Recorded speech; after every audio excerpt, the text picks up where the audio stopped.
Good morning, welcome to big TV digital exclusive live. Himachal ప్రదేశ్లోని సిర్మౌర్ జిల్లాలో ఘోర ప్రమాదం జరిగింది. 500 అడుగుల లోతైన లోయలో బస్సు పడిపోయింది. ఈ ప్రమాదంలో 14 మంది మృతి చెందారు. 52 మంది వరకు కూడా తీవ్రంగా గాయపడ్డారు. గాయపడిన వారందరినీ కూడా ఆసుపత్రికి తరలించి హుటాహుటిన ట్రీట్మెంట్ అయితే అందిస్తున్నారు.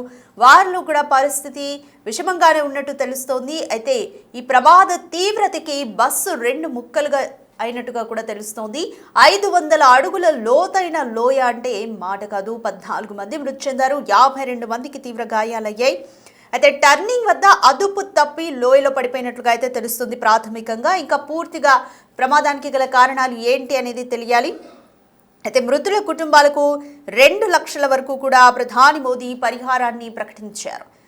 హిమాచల్ ప్రదేశ్లోని సిర్మౌర్ జిల్లాలో ఘోర ప్రమాదం జరిగింది. 500 అడుగుల లోతైన లోయలో బస్సు అదుపు తప్పి టర్నింగ్ వద్ద అదుపు తప్పి 500 అడుగుల లోతున్న లోయలోకి పడిపోయింది.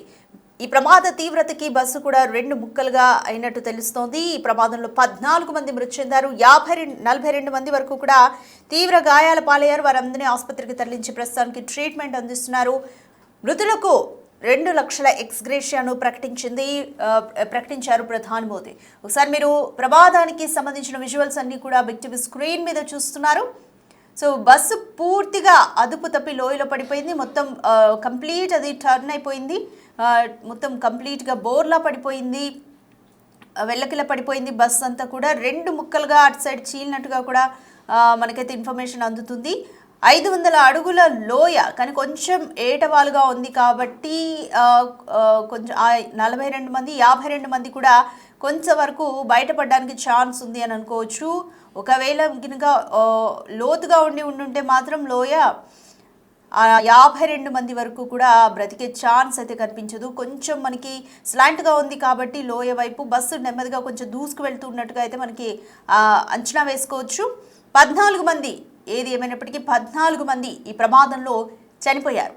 52 మంది వరకు కూడా తీవ్రంగా గాయపడ్డారు. వారందరినీ కూడా హాస్పిటల్కి తరలించారు. ఒక్కసారిగా బస్సు లోయలో పడగానే అక్కడ ఉన్న స్థానికులందరూ కూడా వచ్చారు. కింద లోయలో మనకి ఇళ్ళు కూడా కనిపిస్తున్నాయి. సో ఇంకా ఆ ఇళ్ల వైపుకి అయితే బస్సు వెళ్ళి పడలేదు. ఒకవేళ పడి ఉంటే ఆ ఇంట్లో ఉన్న వాళ్ళకి కూడా నష్టం కలిగి ఉండేది. బస్సు అయితే కంప్లీట్గా వెల్లకిల్ల పడిపోయింది. సో డొర్లుకుంటూ వచ్చేసింది బస్సు అదుపు తప్పి అనేది అయితే మనకి అర్థమవుతుంది. ప్రమాద తీవ్రతకి 2 ముక్కలుగా అయింది. అక్కడ ఉన్న స్థానికులందరూ కూడా హుటాహుటిన తరలి వచ్చి బస్సులో ఉన్న వారందరినీ కూడా యుద్ధ ప్రాతిపదికన వెలికి తీశారు. 52 మంది గాయపడితే వాళ్ళందరినీ కూడా హాస్పిటల్కి తరలించి ట్రీట్మెంట్ అందిస్తున్నారు. 14 మంది మృతి చెందినట్లుగా అయితే మనకి కన్ఫర్మ్ అవుతుంది. సో మీరు ఒకసారి ఆ లోయ ఏ విధంగా ఉంది, ఏ విధంగా బస్సు పడిపోయింది అనేది మీరు ఒక అంచనా వేసుకోవచ్చు. అక్కడ స్థానికులు పెద్ద ఎత్తున కూడా గుమిగూడారు. సో కొంచెం సహాయక చర్యలు చేయడానికి అయితే వీలుగానే ఆ లోయలోకి వెళ్లే విధంగానే ఉంది. సో దానివల్లనే ఆ 52 మందిని కూడా కాపాడి ఉండగలుగుతారు. సిర్మౌర్ జిల్లాలో ఉంది లోయ. సిర్మౌర్ జిల్లాలో ఈ ఘటన జరిగింది. బస్సు ఘాట్ రోడ్పై వెళ్తున్నప్పుడు అదుపు తప్పి టర్నింగ్ వద్ద అదుపు తప్పి లోయలో పడిపోయింది. ప్రమాద తీవ్రత ఏ విధంగా ఉందంటే బస్సు కూడా కొంత 2 ముక్కలుగా చీలినట్లయితే మనకి ఇన్ఫర్మేషన్ అందుతుంది. ప్రస్తుతానికి మృతుల కుటుంబాలకైతే 2 లక్షల వరకు కూడా ఎక్స్గ్రేషియాను అందించారు. ప్రధాని మోదీ ఎక్స్గ్రేషియాని ప్రకటించారు. గాయపడిన 52 మందిలో కూడా కొంతమంది పరిస్థితి ఇంకా విషమంగానే ఉన్నట్టు తెలుస్తుంది.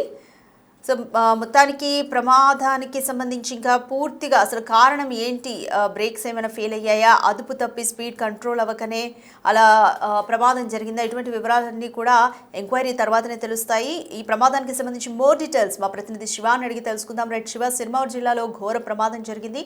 500 అడుగుల లోతులో ఉన్న లోయలోకి బస్సు వెళ్ళిపోయింది. 52 మంది గాయపడినట్లు తెలుస్తుంది. వారికి ట్రీట్మెంట్ ఏ విధంగా అందుతుంది, వాళ్ళ పరిస్థితి ఏ విధంగా ఉంది? హిమాచల్ ప్రదేశ్ లో ఘోర ప్రమాదం చోటు చేసుకుంది. అదుపు తప్పి బస్సు 500 అడుగుల లోతైన లోయలో పడిపోయింది. హిమాచల్ ప్రదేశ్ అనేది మొత్తం అంతా కూడా కొండ ప్రాంతంలో వెళ్ళేటప్పుడు బస్సు నడిపే డ్రైవర్ చాలా అలర్ట్ గా ఉండాల్సి ఉంటుంది. కొంచెం అది బ్రేక్ ఫెయిల్ అయినా కానీ అది నిర్లక్ష్యం వహిస్తే మాత్రం బస్సు లోయలో పడిపోయే అవకాశం ఉంటుంది. బస్సు కానీ ఇతర వాహనాలు కానీ ఏదైనా 2 వీలర్స్ కానీ ఏదైనా కూడా చాలా అప్రమత్తంగా వ్యవహరించాల్సి ఉంటుంది. కానీ ఇక్కడ టర్నింగ్ వద్ద అదుపు తప్పి లోయలో పడిపోయినట్లుగా కూడా ప్రత్యక్ష సాక్షులు చెప్తున్నారు. అయితే ఈ బస్సులో ప్రయాణం చేసేటప్పుడు 14 మంది బస్సు పడిన వెంటనే స్పాట్లోనే 14 మంది చనిపోయారు. 52 మందికి తీవ్ర గాయాలైనట్లు కూడా తెలుస్తుంది. అయితే ఈ ఘటన హిమాచల్ ప్రదేశ్లోని సిర్మౌర్ జిల్లాలో నిన్న చోటు చేసుకుంది. అయితే ఈ ఘటన బస్సు ప్రమాద ఘటన తెలిసిన వెంటనే సహాయక సిబ్బంది అక్కడికి చేరుకుని రెస్క్యూ సిబ్బంది అంతా కూడా అక్కడ చేరుకుని సహాయ చర్యలు కొనసాగిస్తూ ఉన్నారు. పోలీసులు కేసు నమోదు చేసి దర్యాప్తు చేస్తున్నారు. అయితే ఈ ప్రమాద ఘటనపై ఈ ప్రముఖులు నివాళులర్పించారు, దిగ్భ్రాంతి కూడా వ్యక్తం చేశారు. ప్రధాని నరేంద్ర మోడీ కానీ, కాంగ్రెస్ పార్టీ సంబంధించిన అగ్రనేతలు మల్లికార్జున ఖర్గే, రాహుల్ గాంధీ, అలాగే ప్రియాంక గాంధీ వీరందరూ కూడా ట్విట్టర్ వేదికగా దిగ్భ్రాంతి వ్యక్తం చేశారు. ఇటు కాంగ్రెస్ పార్టీ కార్యకర్తలు కానీ, ఇటు బీజేపీ కార్యకర్తలు ప్రతి ఒక్కరు కూడా సంఘటన స్థలానికి చేరుకుని సహాయ చర్యలు కొనసాగించాలంటూ కూడా పార్టీలకు సంబంధించిన నేతలు పిలుపునిచ్చిన నేపథ్యంలో అక్కడ సహాయక చర్యలు కొనసాగించేందుకు అందరూ కూడా అక్కడికి చేరుకున్నారు. అయితే దీనిపై ప్రధాని నరేంద్ర మోడీ పీఎంఓ కార్యాలయం స్పందించి మృతుల కుటుంబాలకు 2 లక్షల రూపాయలు, అలాగే గాయపడిన వారికి కూడా 50,000 వరకు ఎక్స్‌గ్రేషియా ప్రకటించినట్టు తెలుస్తుంది. అయితే గాయపడిన వారిలో కూడా పలువురు పరిస్థితి విషమంగా ఉన్నట్లు కూడా ఆసుపత్రి వర్గాలు ధృవీకరించాయి. వారిలో మృతుల సంఖ్య పెరిగే అవకాశం ఉన్నట్లు తెలుస్తోంది. ఇక మెరుగైన వైద్యం కోసం వేరే ఆసుపత్రికి తరలించి వారికి మెరుగైన ట్రీట్మెంట్ ఇప్పించాలంటూ కూడా హిమాచల్ ప్రదేశ్ సీఎం సుఖ్బీర్ సింగ్ సుక్కు ఆదేశాలు జారీ చేశారు. ఎప్పటికప్పుడు సహాయక చర్యలు కొనసాగించాలంటూ కూడా ఆదేశాలు జారీ చేశారు. అంటే అక్కడ హిమాచల్ ప్రదేశ్ లోని కొండ ప్రాంతాల్లో ప్రమాద హెచ్చరికలు ఉన్నప్పటికీ కూడా కొంత అదుపు తప్పడం, అతివేగం లాంటివి కూడా కొంత ప్రమాదాలు కారణమవుతున్నాయి. అంటే టర్నింగ్స్ అనేవి కూడా కొండ ప్రాంతాలు ఎక్కువగా ఉంటాయి. ఎదుటి వాహనం అనేది దగ్గరికి వచ్చే వరకు కూడా కనిపించదు. అంటే హార్న్ సిస్టమ్ ఉన్నప్పటికీ కూడా సౌండ్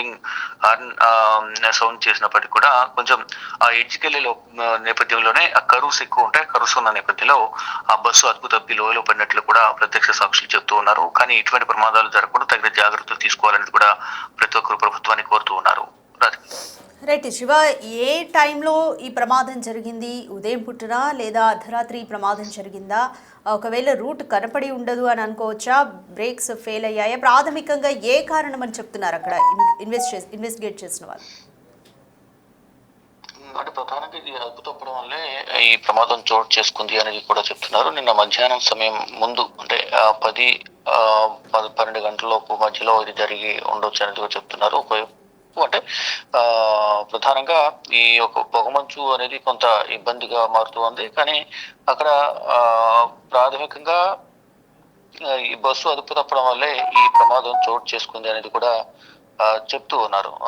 మొత్తం ఇది బస్సు కూడా చూస్తే కనుక మొత్తం 2 ముక్కలైన పరిస్థితి అయితే కనిపిస్తోంది.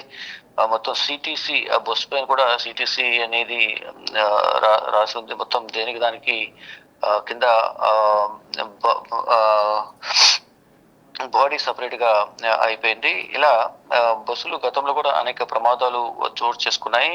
అయితే ఈ ప్రమాదాలు జరిగే సమయంలో కూడా తగిన అంతకుముందు కూడా అనేక సార్లు హెచ్చరికలు జారీ చేసినప్పటికీ కూడా ఈ ప్రమాదాలు చోటు చేసుకుంటూనే ఉన్నాయి. కానీ నిర్లక్ష్యం వహించొద్దు అనేది కూడా రవాణా శాఖ ఎప్పటికప్పుడు ఆదేశాలు జారీ చేసినప్పటికీ కూడా ఇంకా అటువంటి ప్రమాదాలు చోటు చేసుకుంటూనే ఉన్నాయి. కానీ తగిన జాగ్రత్తలు తీసుకుని ఈ బస్సు ఫిట్నెస్ సరిగా ఉందా లేదా, డ్రైవర్ ఎక్స్పీరియన్స్ ఏంటి, అవన్నీ కూడా చూసుకున్న తర్వాతనే వాహనాలను ఆ ప్రాంతాల్లో మొత్తం వాహనాలను అనుమతి ఇవ్వాలి అనేది కూడా ప్రధానంగా రవాణా శాఖ కానీ అక్కడున్న ప్రభుత్వాన్ని భావిస్తూ ఉన్నాయి. హిమాచల్ ప్రదేశ్ ప్రభుత్వం కానీ ఇక ఫర్దర్ గా ఇటువంటి ప్రమాదాలు జరగకుండా అయితే తగిన జాగ్రత్తలు తీసుకోవాలి అనేది ప్రతి ఒక్కరు చెప్తూ ఉన్నారు.